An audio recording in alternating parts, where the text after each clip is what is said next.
Welcome back mga ropa, kwentuhan muna tayo. Pag-usapan natin ang napakagandang laban sa pagitan ng kupunan ng San Antonio Spurs kontra sa kupunan ng New York Knicks. Game 4 na nga mga ropa at marahil alam nyo na ang nangyari. Pambihira, nakakabilib na comeback ang ginawa ng kupunan ng New York Knicks kontra sa kupunan ng San Antonio Spurs. Talagang nagdiwang ang lahat ng nanunood sa Staples Center mga ropa, lahat ng mga celebrities, lahat ng fans ay talagang nagdiwang dahil nga 3-1 na ang serye. Ngayon mga ropa, tumataginting na 27-point lead nga ang naging baon ng kupunan ng San Antonio Spurs pagpasok ng second half. Talagang wala ng pag-asa at talagang naging one-sided talaga ang laro na to. Pero doon nga sa dulo ay biglang umarangkada ang kupunan ng New York Knicks para ikaambak pa ang laro. Ngayon dito sa video na to, iisa-isayin at ihimay-himayin natin kung ano nga ba ang discarding ginamit ng kupunan ng New York Knicks para makaambak pa ang kupunan ng San Antonio Spurs. Hindi lang to basta comeback mga ropa, dahil tong isang game na to ang nagpa-3-1 na sa serye, isang panalo na lamang mga ropa ay makakamtan na ng kupunan ng New York Knicks ang inaasam at napakatagal na nilang inihintay na kampyonato.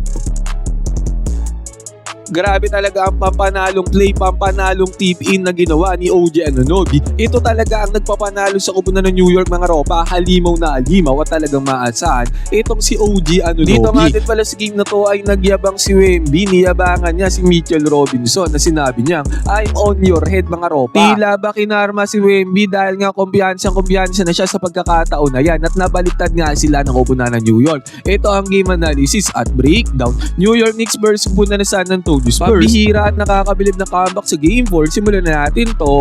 Okay, game. Ngayon mga ropa, tignan nga muna natin to. Tumataginting na 76-49 nga ang score. 27 points ang tambakol dito ng New York pagtapos ng first half. Eto na nga kasi, tinambakan nga malala ng kupunan ng San Antonio Spurs ang kupunan ng New York Knicks. Ngayon mga ropa, mag-fast forward na tayo dito sa may third quarter kung saan halos 3 minuto na lamang ang natitira sa may game. At 87-70 na ang score. Baba na sa 17 points ang kalamangan dito ng San Antonio Spurs. Pero still, tumataginting na 17 points pa din yan mga ropa, malaking kalamangan pa din.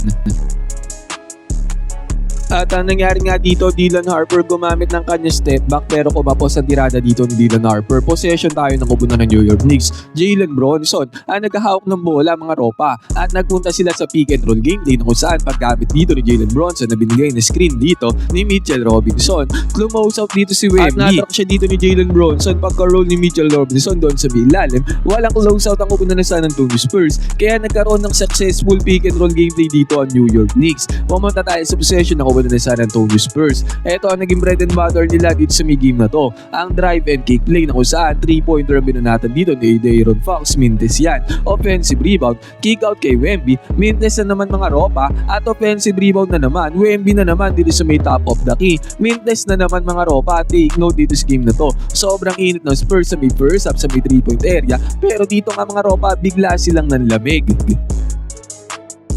Stephon Castle ulit ang gandang pagmamando ng bola. Halos 5 players nga ng New York Knicks ang nakatingin sa kanya dito. Drive and kick play na naman mga ropa ng San Antonio Spurs papunta naman kay Devin Vassell. Pumasok sa pagkakataon na to. Yan nga talaga ang kumitil sa kupunan ng New York Knicks doon sa may first half kaya sila natambakan ng tumataginting na 27 points. Tong mga gantong drive and kick play. Ngayon mga ropa, pumunta tayo sa possession ng New York Knicks. Ito na si Mr. OG Anunoby ang naghawak ng bola at napakagandang batak ang kanyang ginawa para magkaroon siya ng step back 3-pointer at nakuha dito ni OG Anunoby ang 3-pointer 90-75 natapos sa third quarter. Still 15 points pa rin ang hawak na kalamangan ng kupunan ng San Antonio Spurs pagpasok ng fourth quarter.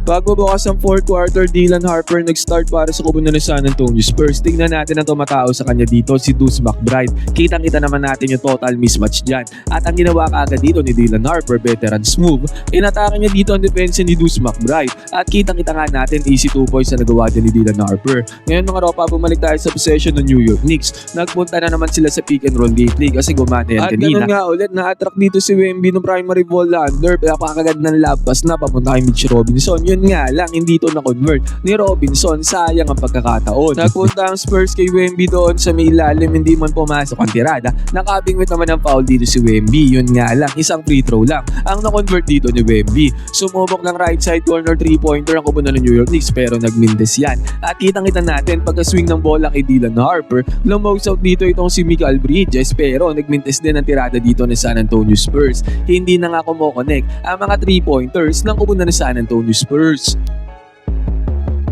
Nagpunta na naman ang Spurs sa bread and butter nila kay Wemby doon sa may ilalim. Nakuha dito ni Wemby ang forced 2-pointer mga ropa at kitang-kita nga natin easy 2 points yan. At sa pagkakataon na to, lumobo pa nga sa 20 points sa kalabangan ni Spurs dito sa may 4th quarter, 95-75 ang score. Ang nangyari naman dito na congested yung depensa ng kupunan ng San Antonio Spurs kay Karl Anthony Towns kaya na nailabas yung bola. Kitang-kita natin open na open si Jose Alvarado sa may left side corner 3-pointer. Pasan ang bola, 3-pointer ang binanatan dito ni Jose Alvarado at nakuha yan ni Jose Alvarado, basket is good. Samantala ang Spurs ay pumupunta talaga kay Wemby doon sa ilalim. At another one, nagpunta na naman sila dito kay Wemby pero nagmintes ang tirada. Yun nga lang, nagkaroon ng opportunity ang kupunan ng New York Knicks para pumas break. Nag-run and gun sila dito at si Mikal Bridges na nakapag-finish ng 2 points. Bumaba sa 15 points ulit ang alamangan dito ng kupunan ng San Antonio Spurs. Quick timeout ang hiningi dyan ni Coach Mitch Johnson.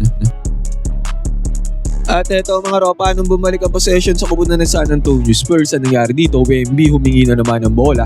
Binabantayan siya dito ni Karl Anthony Towns. Eto na yung sinasabi ko mga ropa, pagka binabantayan ni Karl Anthony Towns itong si Victor Wembanyama ay tila ba walang magawang move. Itong si Wemby against kay Karl Anthony Towns dito nga ay nagsettle siya sa malayong perimeter jumper at ang resulta nga niyan ay mintes ang tirada ni Wemby. At sa pagkakataon naman na to, good defense ang ginawa dito ng New York Knicks. Nagkaroon ng 4 shots si Stephon Castle sa may left side corner at nagmintis yan mga ropa. At dito nga din, good defense ang ginawa ni San Antonio Spurs. Nagkaroon din ng 4 shots si Karl Anthony Towns sa may left wing pero ang pagkakaiba, pumasok ang tirada dito ni Karl Anthony Towns. Tinake advantage naman dito ni Stephon Castle ang depensa ni Jose Alvarado na mas maliit, nagkaroon ng mismatch. Hindi man pumasok ang tirada ay nakabingwit naman ang foul dito si Stephon Castle para mapunta siya sa free throw line. At sa pagkakataon nga na to, Jalen Bronson na nagbando ng bola sa penetration niya. Ang nangyari, drive and kick play papunta kay OG. Na-attract dito itong si Dylan Harper kaya kick out ng bola kay OG. Open 3-pointer pumasok naman. Ang 3-pointer dito ni OG, ano na ba yan? Di basket is good. At dito na nga natin nakita na unti-unti na nakakahabol ang kupunan ng New York Knicks. 97-86 ang score. At minuto may kita natitira dito sa may 4th quarter. At ang masaklap nga para sa Spurs, itong si Dylan Harper at Victor Wembanyama ay nag-turnover pa dito sa possession na to. At dahil sa turnover na yan, Karl Anthony Towns binalya-balya dito si Victor Wembanyama. Walang takot mga ropa at naiurong dito ni Kat itong depensa ni Wemby at nakapag-convert siya ng 2 points doon sa may ilalim doon sa may paint. Naging 97-88 ang score mga ropa. Sa isang iglap bumaba na sa 1-digit lead ang alamangan ni San Antonio Spurs. At sa possession dito ng Spurs, mautak talaga si Stephon Castle. Kinakapitalize niya na nandyan si Jose Alvarado para makabingwit ng foul mga ropa at atakihin doon sa may ilalim pero dito nga nakabingwit ng foul itong si Stephon Castle kaya nagkaroon na naman siya dito ng bonus free throws. 99-90 ang score mga ropa at sa pagkakataon na to ang San Antonio Spurs ay nagpunta sa kanilang pick and pop gameplay.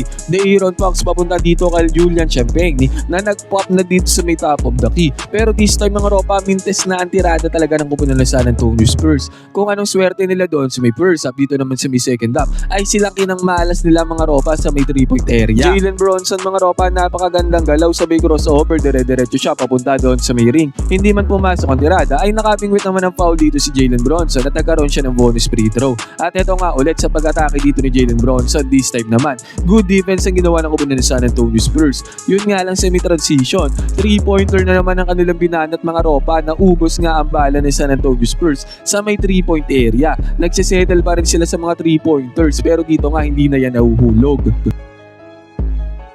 At si Jalen Bronson na nagmando ng bola mga ropa, binabantayan siya dito ni Julian Champagny. At kitang-kita nga natin, iwan na iwan si Julian Champagny sa atake na to ni Jalen Bronson. Sumubok lumaus out si Devin Vassell doon sa ilalim. Yun nga lang, uli na ang lahat. Strong attack, nice finishing ang ginawa dito ni Jalen Bronson para tapyasan pa ang kalamangan dito ng kubunan ng San Antonio Spurs. Hindi na nagsettle ang kubunan ng San Antonio Spurs sa may 3-point area sa possession na to. De'Aaron Fox gumamit dito ng perimeter jumper, yun nga lang nagmintes. At sa pagkakataon nga na to, bola ulit ng kubunan ng New York Knicks. Dumouble team ang kubunan ng San Antonio Spurs dito kay Jalen Bronson para hindi na makahawak ng bola mga ropa. Nagkaroon ng balasan sa bola. Ang nangyari lang, dumouble team ang kubunan ng Spurs dito sa may right side corner kung saan pag-penetrate dito ni Jose Alvarado sa may gitna.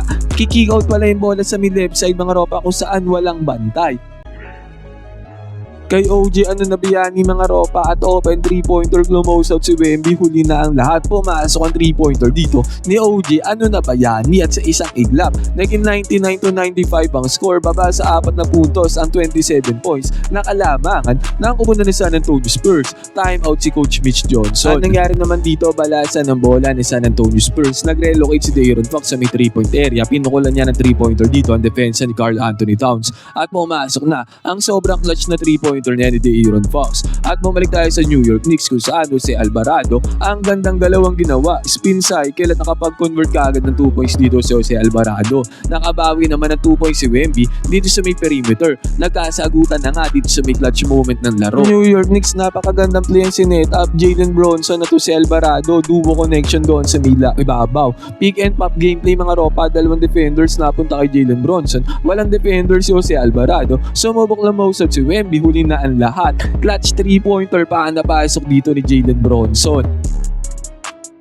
Naging 104-100 ang score at dito nga De'Aaron Fox sumubok bumawi ng kanyang 3-pointer pero mintes ang tirada dito ni De'Aaron Fox. Napunta ang possession sa kubunan ng New York Knicks at pagka-receive ng bola ni Jalen Bronson, tinirahan niya harap-harapan dito si Wemby. Take note, puro clutch shots na to at naipasok yan ni Jalen Bronson. Pani si Victor Wembanyama mga ropa, pumasok ang tirada, basket is good. At dahil dyan, naging 104-103 ang score. Isang puntos na lang inahabol dito ng kubunan ng New York Knicks. At ang masaklap dito para sa kupunan ng San Antonio Spurs, nag-turnover sila. Si Josh Hart nagkaroon ng clutch steal dito. Sayang nga lang, ito yung pinagsisihan ni Josh Hart dyan. Hindi niya napasok. Itong panglamang na tirada sa may fast break at sa kabilang banda si Wemby naman ay umatake. Na-foul dito si Wemby. Nagkaroon siya ng bonus free throws. At eto din mga ropa, sobrang crucial nito na parehas free throws ay minintes dito ni Victor Wembanyama. Kaya dahil dyan, isang puntos pa rin ang kalamangan ng kupunan ng San Antonio Spurs. At possession ng kupunan ng New York Knicks mga ropa, ang nangyari, ang kanilang Mr. Clutch na si Jalen Bronson na nag-awak ng bola. Kitang-kita naman natin kung gaano kagaling niya na penetrate ang depensa ng San Antonio Spurs para makuha ang 2 points mga ropa at yan na nagpalamang sa kupunan ng New York Knicks 105-104. Pag-atake ni Stephon Castle doon sa may ilalim, napatapak pa siya sa outside mga ropa kaya bumalik ang possession sa kupunan ng New York Knicks. Dito sa possession na to, nagmintes ang tirada ni Jalen Bronson, maganda ang depensa ng Spurs. With the possession dito na Spurs, De'Aaron Fox tumirada sa perimeter, mintes. Nakuha ni Stephon Castle yung rebound, na foul siya at dalawang clutch free throws ang binanat dito ni Stephon Castle at pumasok yan. Kaya bumalik dito sa San Antonio Spurs sa kalamangan. At dito na nangyari mga ropa na kung saan umatake si Jalen Bronson at na-block dito ni Wemby ang atake ni Jalen Bronson. Nagkaroon ng fast break opportunity dito si De'Aaron Fox. Nagdalawang isip mga ropa pero tinirada niya rin ang fast break pero grabe ang clutch block ang ginawa dyan ni OG Anunoby para mapigilan ng 2 points dito ni De'Aaron Fox. At dahil dyan napa-timeout ang kupunan ng New York Knicks sa top turn ng timeout, Jalen Bronson dito na nga nangyari. Pumukol ng 3-pointer, nagmintes at grabing follow-up. Ang ginawa dito ni OG, ano na ba yan ni mga ropa, sobrang clutch niyan at yan nga ang nagpalamang sa kupunan ng New York Knicks. 107-106 ang score, 1.2 seconds na natitira sa big game. May natira pang ang oras mga ropa, inbounds play ng kupunan ng San Antonio Spurs at nagmintes na to mga ropa, hindi na nga sila nakatira at eventually nga sa dulo, nakuha pa rin ng kupunan ng New York Knicks ang panalo. Na isahan nila ang 27-point lead ng kupunan ng San Antonio Spurs. History yan sa finals mga ropa ngayon. Ano masasabi nyo sa comeback win na ginawa dito ng New York Knicks at ano din sa prediction nyo? Sino naman nanalo sa may game 5? Pwede kayo mag-comment nyo sa bang opinion mga ropa, magkwentuhan tayo.